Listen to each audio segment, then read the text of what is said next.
Welcome to smart accounting classes. आज हम लोग डिसोल्यूशन और पार्टनरशिप फॉर्म के एक प्रैक्टिकल देखेंगे, जहाँ पे आपका एम्प्लॉय प्रोविडेंट फंड है, जहाँ पे आपका करंट अकाउंट है और आपका डिफर्ड रेवेन्यू एक्सपेंडिचर भी है, deferred revenue expenditure. So before going to the practical part, some of the meaning you should know that what do mean by the employ provident fund. देखिए, employ provident fund एक ऐसा fund होता है जहाँ पे employer और employ का दोनों का कंट्रीब्यूशन रहता है, ठीक है ना। तो what will be the treatment of this employ provident fund और स्टाफ प्रोविडेंट फंड और एम्प्लॉय पेंशन फंड। जब भी आपका बिजनेस ऑर्गेनाइजेशन, जब भी कोई भी बिजनेस फर्म बंद हो जाएगा, तो जो भी फंड एम्प्लॉय के लिए बना हुआ है वो थर्ड पार्टी लायबिलिटी हिसाब से ट्रीट होता है और वो फंड एम्प्लॉय को पेमेंट भी किया जाता है। तो in this sense we can say that employee provident fund is treated as a third party liability, hence it should be transferred to the credit side of the realization account and it should be paid. And what about the treatment of deferred revenue expenditure?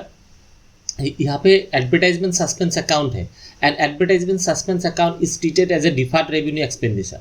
Now what do you mean by deferred revenue expenditure? देखिए, deferred revenue expenditure है एक ऐसा expenditure, एक ऐसा खर्चा है जिसका benefit more than one accounting year मिलता है। कि मानिए कि आपने 4 रुपीज़ खर्चा किया और 4 रुपीज़ में सपोज 4 रुपीज़ आप एडवर्टाइजमेंट पे खर्चा किया था और इस 4 रुपीज़ का जो भी बेनिफिट मिलेगा, ये जो ऐड के लिए आपने 4 रुपीज़ खर्चा किया था, वो 4 रुपीज़ का बेनिफिट आपको इस साल भी मिलेगा, नेक्स्ट ईयर भी मिलेगा, नेक्स्ट ईयर भी मिलेगा और नेक्स्ट ईयर, मतलब 4 साल तक आपको मिल रहा है। तो इस टाइप का खर्चा को बोलते हैं डिफर्ड रेवेन्यू एक्सपेंडिचर। तो it means that deferred revenue expenditure means the expenditure whose benefit is arrived, whose benefit is getting by the firm more than one accounting year। तो इसका क्या ट्रीटमेंट होता है? देखिए, डिफर्ड रेवेन्यू एक्सपेंडिचर का treatment है, it is treated as a asset. Okay, it is treated as an asset. इसका मतलब ये फिक्टिशियस एसेट है, मतलब ये एसेट हिसाब से ट्रीट करता है, लेकिन ये आप लोगों का फिक्टिशियस एसेट है, इसलिए इसका क्या ट्रीटमेंट होगा, ये पार्टनर्स के कैपिटल अकाउंट में डिवाइड हो जाएगा। पार्टनर्स का कैपिटल अकाउंट में डेबिट साइड में इसको हम डिस्ट्रीब्यूट कर देंगे। Now see the practical part. तो यहाँ पे बोला है Erika, Aditi and Tarani were partners in a firm sharing profits and losses in the ratio 5:3:2. Due to differences of opinion, they decided to dissolve the partnership with an effect of 1st April 2017. On which date the firm balance sheet, यहाँ पे balance sheet दिया हुआ है, ठीक है, current account है। तो इस बार हम जितना भी ट्रीटमेंट करेंगे, सारा ट्रीटमेंट हम लोग करंट अकाउंट में ट्रांसफर करेंगे। उसके बाद आप लोगों का कुछ इन्फॉर्मेशन है, आप लोगों का क्वेश्चन में realisation account, partners capital account and bank account बनाने दिया है। तो पहले हम लोग रियलाइजेशन अकाउंट बनाएंगे। तो यहाँ पे हम लोग लिख लेंगे realisation account, realisation account. So in the examination you have to prepare the full format, that is the date particular JF amount and date particular JF amount। तो यहाँ पे हम लोग एक राफली अकाउंट बनाया, तो यहाँ पे हम लोग लिखेंगे debit side and this is the credit side and particulars amount, particulars amount। So this is the format। So in the realization account, first of all we should transfer the assets। जितना सारा asset होगा वो हम लोग realisation में transfer करेंगे। Asset होता है आपका डेबिट बैलेंस, ट्रांसफर करने से होगा क्रेडिट, तो एंट्री होता है realisation account debit to asset account और पोस्टिंग होगा रियलाइजेशन अकाउंट का डेबिट साइड में। तो पहले कौन सा एसेट है? कैश ट्रांसफर नहीं होगा क्योंकि it's already in a liquid form. आपका ट्रांसफर होगा डेटर, अमाउंट होगा 22,000। तो पहले हम लोग लिखेंगे टू डेटर और अमाउंट में लिखेंगे 22,000।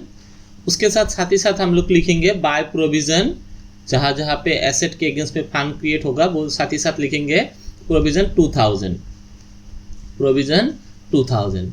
नेक्स्ट क्वेश्चन में है, नेक्स्ट है आपका स्टॉक, तो लिखेंगे टू स्टॉक और अमाउंट है 12,000। नेक्स्ट है plant and machinery 30,000 to plant and machinery 30,000। Land and building 45,000 to land and building 45,000। Next investment है to investment amount 35,000। Next advertisement suspense account ये पार्टनर्स का कैपिटल अकाउंट में transfer होगा, current account नहीं आएगा। Next हम लोग लायबिलिटीज ट्रांसफर करेंगे, तो by employ provident fund amount में आएगा 8000। नेक्स्ट है sundry creditor, by sundry creditor amount में आएगा आपका 10,000। Next investment fluctuation reserve, okay, by investment fluctuation reserve, इसके ऊपर एक ट्रीटमेंट भी किया हुआ है, एक वीडियो बना हुआ है ऑलरेडी, तो आप लोग अगर इसका ट्रीटमेंट नहीं जानते तो प्लीज जाके वो वाला वीडियो देख लीजिएगा। 4,000। नेक्स्ट करेंट अकाउंट ट्रांसफर नहीं होगा, कैपिटल ट्रांसफर नहीं होगा। अभी हम लोग एडिशनल इन्फॉर्मेशन देखेंगे, कुछ इन्फॉर्मेशन यहाँ पे दिया हुआ है। Let's see what are the various treatments are given regarding this assets and liabilities. The first one is plant and machinery costing ₹20,000 were taken by Erika at ₹16,000। मतलब जो भी आप लोगों के यहाँ पे जो भी प्लांट है 30,000 का, उसमें से 20,000 का प्लांट किसने लिया था, इरिका लिया था, जिसका प्राइस उन्होंने पेमेंट किया था 16,000। तो हम लोग लिखेंगे बाय इरिकास करेंट अकाउंट, तो यहाँ पे हम लोग करेंट अकाउंट में ट्रांसफर करेंगे प्लांट टेकन ओवर 16,000।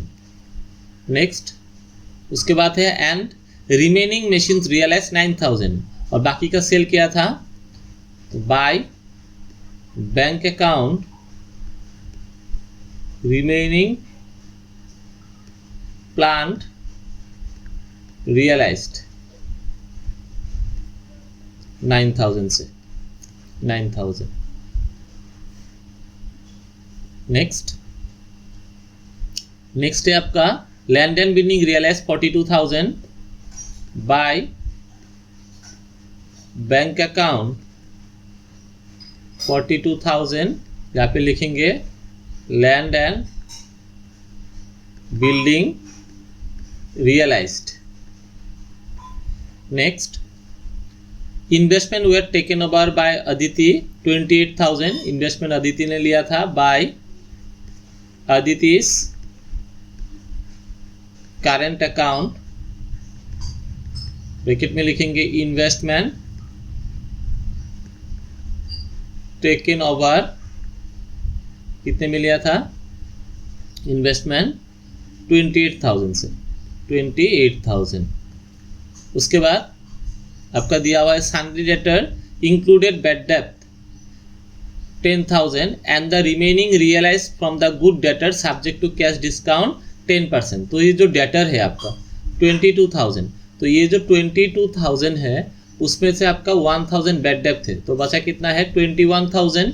उसमें से आपका 10% डिडक्ट कर दीजिए, 10% डिस्काउंट मिला, तो 10% डिडक्ट करने से बैलेंस होगा आपका 009, यहाँ पे होगा 13, तो 18,900। तो यहाँ पे आ जाएगा बाय बैंक अकाउंट, ब्रैकेट में लिखेंगे डेटर रियलाइज्ड 18,900। नेक्स्ट है एक creditor for ₹2,000 was untraceable and other creditor accept the payment 10%। तो ये जो क्रेडिटर है, सन्ड्री क्रेडिटर है आपका 10,000 का, 10,000 का क्रेडिटर में से 2,000 का क्रेडिटर आपका अनट्रेसेबल है, मतलब 8,000 है क्रेडिटर, उसमें से 10% डिडक्ट कर दीजिए, तो 10% डिडक्ट होगा तो अमाउंट होगा 7,200। तो यहाँ पे हम लोग लिखेंगे टू बैंक अकाउंट, ब्रैकेट में लिखेंगे क्रेडिटर 7,200। नेक्स्ट है Erika was allowed to retain the whole of the stock, ये जो स्टॉक था ये पूरा का पूरा स्टॉक इरिका लिया था, ठीक है, एज अ रेमुनरेशन के अगेंस्ट में लिया था for the service rendered by him in the course of dissolution of the firm. तो यहाँ पे देखिए ये जो ऑर्गेनाइजेशन है, ये जो फार्म था, ये फार्म बंद करने के टाइम पे इरिका नाम का जो भी पार्टनर था, उन्होंने ये डिसोल्यूशन का पूरा काम किया था, तो इसको एज ए रेम्यूनरेशन इसको स्टॉक दिया गया। तो देखिए, एक लायबिलिटी मीट करने के लिए जब एसेट दिया जाता है, गौर से सुनिए, एक लायबिलिटी मीट करने के लिए जो एसेट प्रोवाइड किया जाता है तो उसका कोई भी एंट्री नहीं होता है, no entry will be recorded. ठीक है, तो ये जो रेम्यूनरेशन था, रेम्यूनरेशन तो बिजनेस के लिए एक लायबिलिटी था, सैलरी एक बिजनेस के लिए लायबिलिटी है। उस लायबिलिटी को पेमेंट करने के लिए कैश नहीं देके एसेट दिया गया है, तो इसका कोई भी एंट्री नहीं होगा। अगर क्रेडिटर को, मानिए कि कोई क्रेडिटर है, अगर कोई क्रेडिटर को पेमेंट के अगेंस्ट में कैश नहीं देके हम एसेट दे देते हैं, मतलब एसेट क्रेडिटर को दे दिया, तो इसका भी कोई एंट्रीज नहीं होगा। उसके बाद यहाँ पे सारा इंफॉर्मेशन खत्म है। अभी आप लोगों को चेक करना है कि जो भी लायबिलिटीज था, थर्ड पार्टी लायबिलिटीज था, वो थर्ड पार्टी लायबिलिटी पूरा पेमेंट हुआ कि नहीं, एक बार हम लोग चेक करेंगे। तो यहाँ पे देखिए, पहला जो लायबिलिटी हम लोगों का था, पहला लायबिलिटी था हम लोगों का, यहाँ पे है प्रोविजन। तो प्रोविजन हम लोगों का यहाँ पे सिर्फ ट्रांसफर होगा, लेकिन पेमेंट नहीं होगा। प्रोविजन एसेट के अगेंस्ट में अगर कोई भी फंड क्रिएट करते हैं तो सिर्फ रियलाइजेशन में ट्रांसफर होगा, लेकिन पेमेंट नहीं होगा। प्रोविजन किसके अगेंस्ट में बना हुआ था? डेटर के अगेंस्ट में बना हुआ था, तो इस पे इसलिए यहाँ पे क्रेडिट साइड में ट्रांसफर होगा, लेकिन पेमेंट नहीं होगा। इन द सिमिलर वे आप लोग का यहाँ पे एक इन्वेस्टमेंट फ्लक्चुएशन रिजर्व था, तो इन्वेस्टमेंट फ्लक्चुएशन रिजर्व यहाँ पे इन्वेस्टमेंट के अगेंस्ट में बना हुआ है, तो इसलिए ये सिर्फ ट्रांसफर होगा, लेकिन ये डेबिट साइड में रिकॉर्ड नहीं होगा। ये किस लिए रिकॉर्ड नहीं होता, इसका एक सेपरेट वीडियो बना हुआ है, आप लोग एक बार उसको चेक कीजिएगा।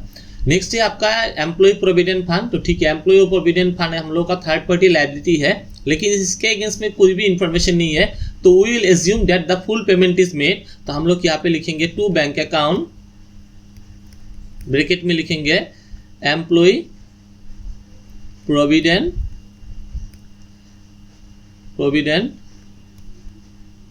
फंड, और अमाउंट में आएगा आपका 8000। ऊपर से है क्रेडिटर, तो क्रेडिटर का ऑलरेडी हमने पेमेंट किया हुआ है। ठीक है, तो और कुछ है नहीं, तो हम लोग अभी टोटल करेंगे और जो भी बैलेंस है वो बैलेंस निकालेंगे। तो एक बार हम लोग टोटल करते हैं, देखते हैं कितना होता है। तो बोथ साइड हम लोग क्लोज कर दिया और चेक करेंगे टोटल में कितना आता है। टोटल करने से डेबिट साइड में आता है 1,59,200। सो यहाँ पे भी हम लोग लिखेंगे 1,59,200, और हम लोग का यहाँ पे बैलेंस आएगा तो लिखेंगे बाय पार्टनर्स। तो करेंट और कैपिटल रहने से हम लोग हमेशा करेंट अकाउंट में ट्रांसफर करेंगे बाय पार्टनर्स करेंट अकाउंट। तो यहाँ पे तीन पार्टनर है, इरिका और कौन सा था, इरिका अदिति तरनी, इरिका अदिति तरेनी। ठीक है, इनको हम लोग जो भी बैलेंस होगा वो बैलेंस हम लोग डिवाइड कर देंगे। तो चेक करते हैं कितना बैलेंस होता है, एक बार माइनस करके। तो माइनस करने से आएगा 21,300।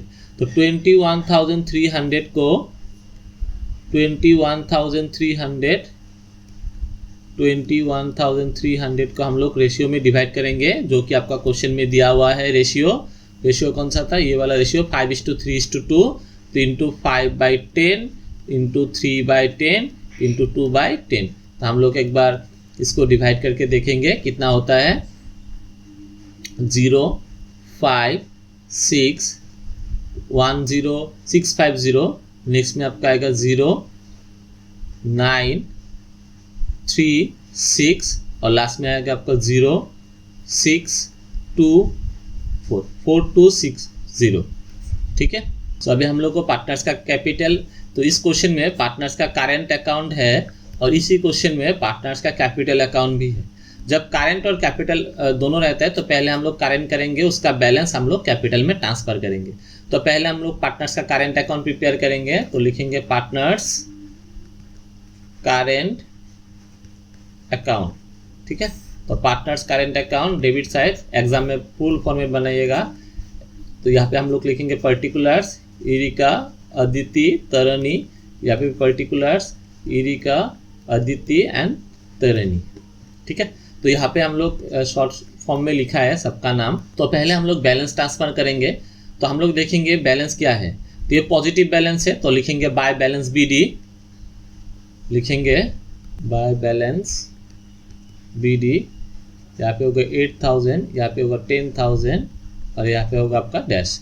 उसके बाद देखिए ये जो है आपका डेबिट बैलेंस है, तो हम लोग डेबिट साइड में लिखेंगे टू बैलेंस BD, यहाँ पे होगा डैश, यहाँ पे होगा डैश, और कितना बैलेंस था इसका 5000, तो यहाँ पे हम लोग लिखेंगे 5000। ठीक है, उसके बाद हम लोग देखेंगे कि रियलाइजेशन अकाउंट में कहाँ पे हम लोगों ने पार्टनर का नाम लिखा हुआ था। तो एक बार रियलाइजेशन अकाउंट देखेंगे हम लोग, रियलाइजेशन अकाउंट में कहाँ पे पार्टनर का नाम है। तो डेबिट साइड में चेक कीजिए एक बार, यहाँ पे है नहीं, यहाँ पे डेबिट साइड में कोई पार्टनर का नाम मेंशन नहीं है, डेबिट साइड में कोई पार्टनर का नाम यहाँ पे है नहीं। तो हम लोग एक बार क्रेडिट साइड में देखेंगे कहाँ पे पार्टनर का नाम है। तो यहाँ पे देखिए एक पार्टनर का नाम है, ठीक है, यहाँ पे एक पार्टनर का नाम है जो कि आपका है ईरिकास करेंट अकाउंट। ठीक है, तो रियलाइजेशन अकाउंट में क्रेडिट साइड में है, तो करेंट अकाउंट में डेबिट में आएगा, तो हम लोग लिखेंगे टू रियलाइजेशन अकाउंट, और इरिका के कॉलम में है इरिका 16,000, तो यहाँ पे हम लोग लिखेंगे 16,000, बाकी दो कॉलम में डैश आ जाएगा। उसके बाद फिर से एक बार चेक करते हैं कहाँ पे पार्टनर का नाम है। तो यहाँ पे देखिए फिर से लिखा हुआ है आदित्य's करेंट अकाउंट। ठीक है, तो हम लोग लिखेंगे टू रियलाइजेशन अकाउंट, तो यहाँ पे डैश, यहाँ पे होगा कितना अमाउंट है 28,000, तो यहाँ पे होगा 28,000, और यहाँ पे हो जाएगा आपका डैश, कुछ नहीं है। उसके बाद हम लोग देखेंगे और कहाँ पे है पार्टनर का नाम, तो एक बार चेक करते हैं और कहाँ पे है। तो यहाँ पे देखिए पार्टनर्स का करेंट है, करेंट अकाउंट लिखा है, तो ये भी पोस्टिंग में आएगा डेबिट साइड में, तो लिखेंगे to realisation account, to realisation account. तो इस बार देखिए तीनों का बैलेंस दिया है 10650, तो यहाँ पे लिखेंगे 10650। नेक्स्ट है आपका 6390, और नेक्स्ट है आपका 4260।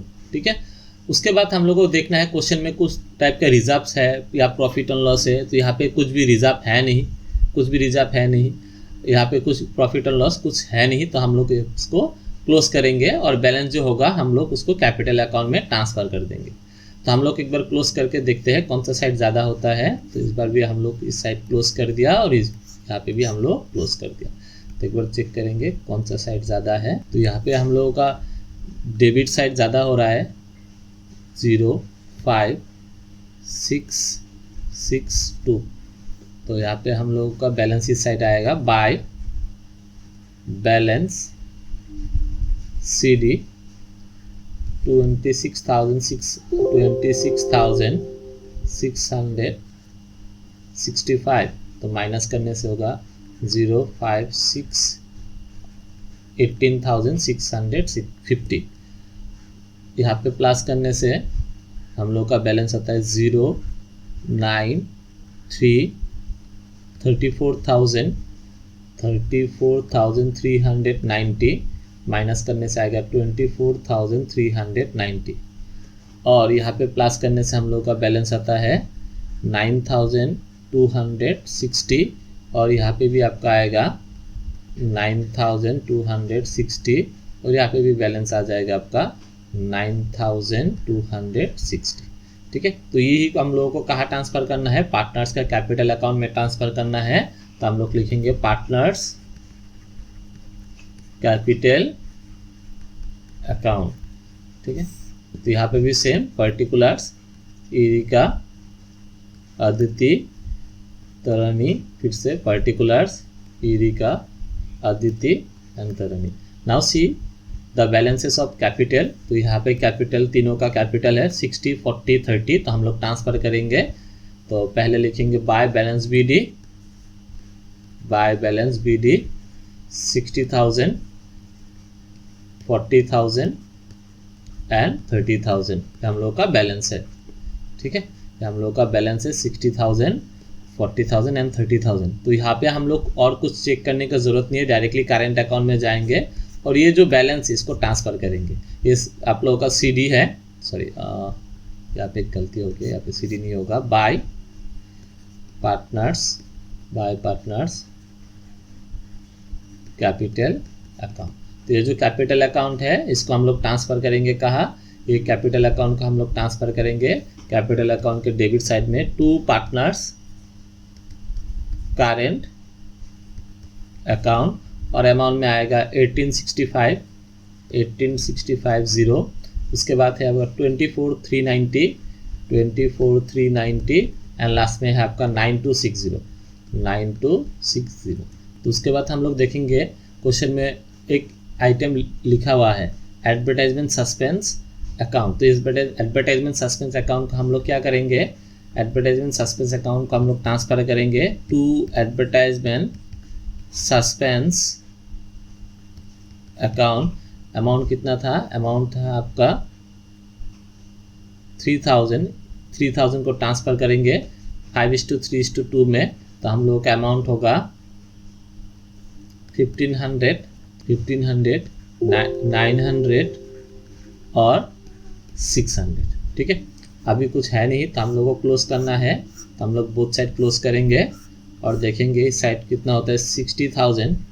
तो वही अमाउंट हम यहाँ पे भी लिखेंगे 60,000 और जो भी बैलेंस बचेगा वो ट्रांसफ़र करेंगे टू बैंक अकाउंट में,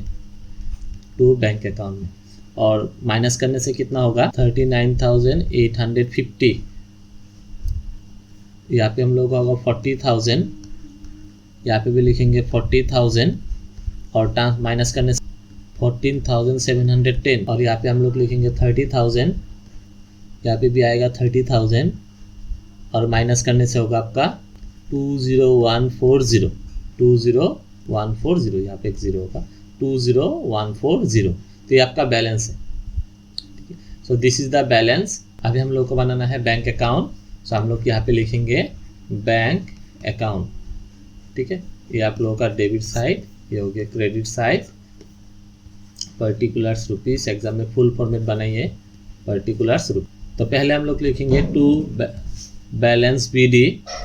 तो अमाउंट है बैलेंस बी डी का 20,000, तो हम लोग लिखेंगे 20,000।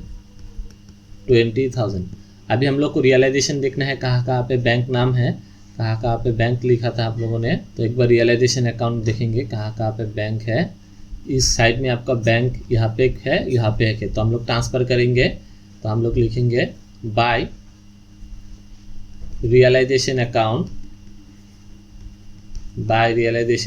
और फिर से लिखेंगे बाय रियलाइजेशन अकाउंट दो बार है, तो हम लोग दो बार एक है आपका 7,200 और एक है आपका 8,000, 7,200 एंड 8,000। नेक्स्ट हम लोग देखेंगे कहाँ पे बैंक है क्रेडिट साइड में। तो यहाँ पे एक बैंक है, यहाँ पे एक बैंक है, यहाँ पे एक बैंक है, 3 बैंक है। तो हम लोग पोस्टिंग कर देंगे टू रियलाइजेशन अकाउंट। आप पर्पस भी लिख सकते हैं किस कारण ये पैसा जा रहा है, मतलब पैसा आया बिजनेस में। टू रियलाइजेशन अकाउंट चेक करते हैं कि कौन सा अमाउंट है। एक है आपका 9,000, एक है आपका 42,000 एंड 18,900। सो 9,000, 42,000, 18,900। ठीक है, उसके बाद हम लोग देखेंगे पार्टनर्स करेंट अकाउंट में कोई बैंक नाम नहीं है, तो इस पर हम लोग कैपिटल अकाउंट देखेंगे। तो कैपिटल अकाउंट में एक है आपका बैंक बैलेंस है, तो क्रेडिट साइड में है ये बैंक, तो हम लोग इसको डेबिट में लिखेंगे। क्रेडिट साइड में जो बैंक है, डेबिट साइड में जो बैंक अकाउंट है, तो हम लोग उसको क्रेडिट में पोस्टिंग करेंगे by partners capital account. Now we have to close both the side and see whether the bank balance, whether the debit side of the bank account and credit side are tally on। Plus करने से आएगा both side 18,900, यहाँ पे भी होगा 18,900। Okay, so this is all about the practical part of the dissolution. यहाँ पे हमने सीखा पार्टनर्स करेंट अकाउंट होने से हम लोग कैसे प्रिपेयर करना है, और डिफर्ड रेवेन्यू एक्सपेंडिचर होने से उसका क्या ट्रीटमेंट होता है, और एम्प्लॉय प्रोविडेंट फंड होने से क्या ट्रीटमेंट होता है। ठीक है, अगले वीडियो में हम लोग दूसरा कुछ प्रैक्टिकल देखेंगे। अगर आपको ये वीडियो अच्छा लगे तो इसको लाइक कीजिए, शेयर कीजिए और चैनल को सब्सक्राइब जरूर कीजिए। Thank you.